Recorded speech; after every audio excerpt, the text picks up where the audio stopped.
მოგესალმებით, მეგობრებო, სახელითა მამისათა, დაძისათა, დაწმინდისა სულისათა.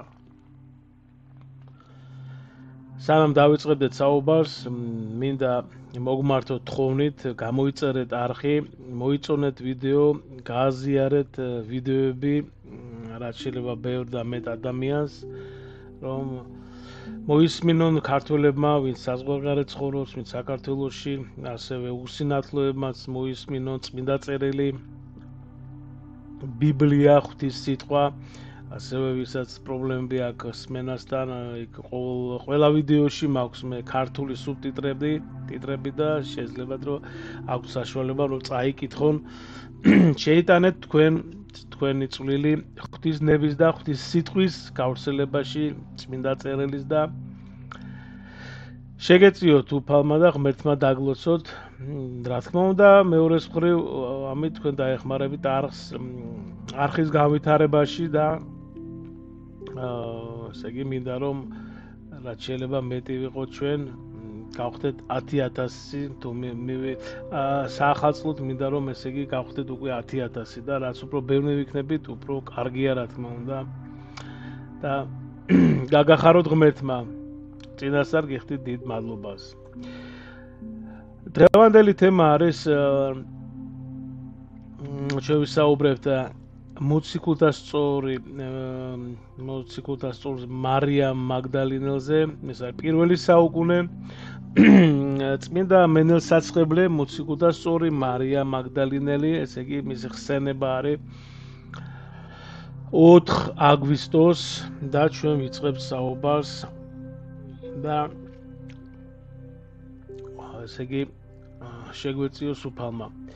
წმინდა მოციქულთა სწორი მენელსაცხებლე დედა მარიამ მაგდალინელი გენესარეთის ტბის პირას კაპერნაუმსა და ტიბერიადას შორის მდებარე პატარა ქალაქ მაგდალაში დაიბადა და აღიზარდა. გამოირჩეოდა მშვენიერებითა და მომხიბვლელობით, მაგრამ ძლიერ ავადმყოფობდა. მეგობრებო, ჩვენ სახარება გვამცნობს, რომ იესო ქრისტემ სნეული მარიამი განკურნა. მადლიერი მარიამი ღვთაებრივი სიყვარულით აენთო და მაცხოვრის ერთგული მოწაფე გახდა.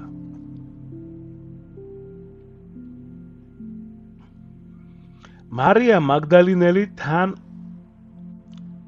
ახდა მაცხოვარს, როცა იგი მოციქულებთან ერთად იუდეისსა და გალილეის ქალაქებსა და დაბებში ქადაგებდა.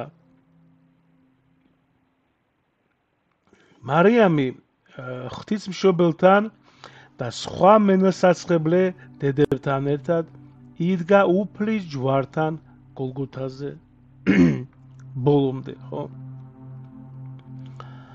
ჩვენ ვიცით რომ ესე იგი ყველა მოციქული გაიქცა გარდა იოანე მოციქულისა, მის დაწერა მე-4 სახარება, იოანეს სახარება, ასევე აპოკალიფსი გამოცხადება და მხოლოდ ეს ერთი მოციქული დარჩა, ესე იგი ჯვართან ჯვრის გოლგოთაზე. ვაგრძელებთ სიყვარულითა და მადლიერებით აღსილი მარიამის სხვა დედებთან ერთად სურნელოვანი ნელსაცხებლებით ხელში გაეშურა მოძღვრის წმინდა ცხედრისთვის უკანასკნელი პატივის მისაგებად. მარიამა აქაც გაუსწრო ყველას. ჯერ კიდევ ბინდბუნდში მიახლა აკლდამას და ნახა რომ საფლავის ქვა გადაგორებული იყო. გაოცებულმა და შეშინებულმა მაცხოვრის ცხედრის გაუჩინარების შესახებ სიმონ პეტრესა და იოანეს ამცნო. თავად კი შეძრწუნებული დადგა საფლავთან და ტიროდა. გასრელებულმა კიდევ ერთხელ შეიხედა გამოქვაბულში, მას სურდა დარწმუნებულიყო, რომ ის ნამდვილად სარიელი იყო და აი მაშინ უფალმა სულიერი თვალები აუხილა ნეტარს, მან იხილა ორი სპეტაკად მოსილი ანგელოზი მსხდომარე ერთი თავით და ერთი ფერხით იმ ადგილას, სადაც უფალ იესოს გვამი იდო. მათ კითხვაზე, დედაკაცო, რას ტირიო? მარიამ მოპასუხა, აღიღეს უფალი ჩემი საფლავით და არა უწყი სადა დადვეს იგი. შემდეგ შებრუნდა და იხილა იესო მდგომარე, მაგრამ ვერ იცნო მებაღე ეგონა და თხოვა, უფალო, თუ შენ აღიღე იგი მითხარი სადა დადე და მე დავაბრუნებ მას. მაშინ მაცხოვარმა მიმართა, მარიამ. ახლა კი იცნო მარიამმა მოძღვრის უტკბესი ხმა და ახტაცებით შეძახა, რაბბუნი.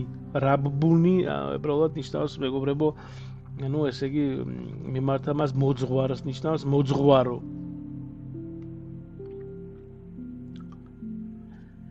სიხარულით გაოგნებული და აღწოვანებული მარიამი გონს მოეგო, კვლავ გაიქცა მოციქულებისკენ და ახარა რომ იხილა უფალი.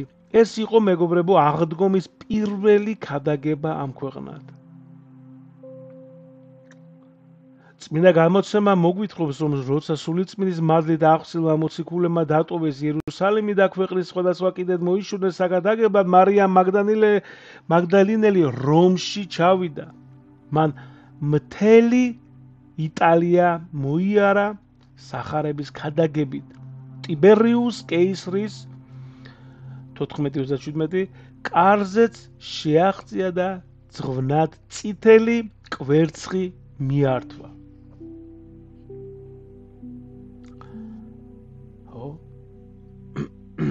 წითელი კვერცხი მიართვა. სწორედ მარიამ მაგდალინელისგან მომდინარეობს აღდგომის დღესასწაულზე წითლად შეღებილი კვერცხების მირთმევის ტრადიცია. წმინდა მენელსაცხებლე დედა განაგრძობდა თავის მოციქულებრივ 8 წლს იტალიასა და ქალაქ რომში. მეგობრებო, ჩვენ უნდა ესე იგი ვივარაუდეთ, რომ სწორედ მას გულისხმობს პავლე მოციქული, რომელთა მიმართ ეპისტოლეში როცა წერს, კითხვაი არ ქუთ მარიამს, რომელი გიფრია დაშურა ჩვენ და მომართ. 16:6 რომელთა მიმართ. წმინდა მარიამა ეფესოში შევედრა სულს, ესე იგი შევედრა სული უფალს და იქვე მიაბარეს მიწას.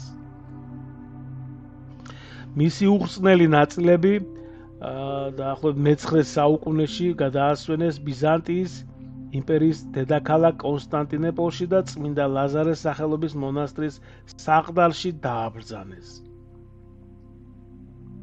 ჯვაროსნული ლაშქრობების დროს ეს სიწმინდე იტალიაში გადაიტანეს და რომში იოანე ლატერანის ტაძრის საკურთხევლის ქვეშ დაკრძალეს. ნაწილი ნეტარი დედის წმინდა ნაწილებისა საფრანგეთში მარსელის მახლობლად მისი სახელობის ტაძარშია დასვენებული.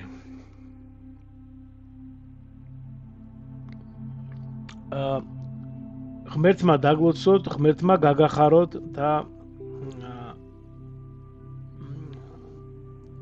შეგვეციოს მისი მადლმა.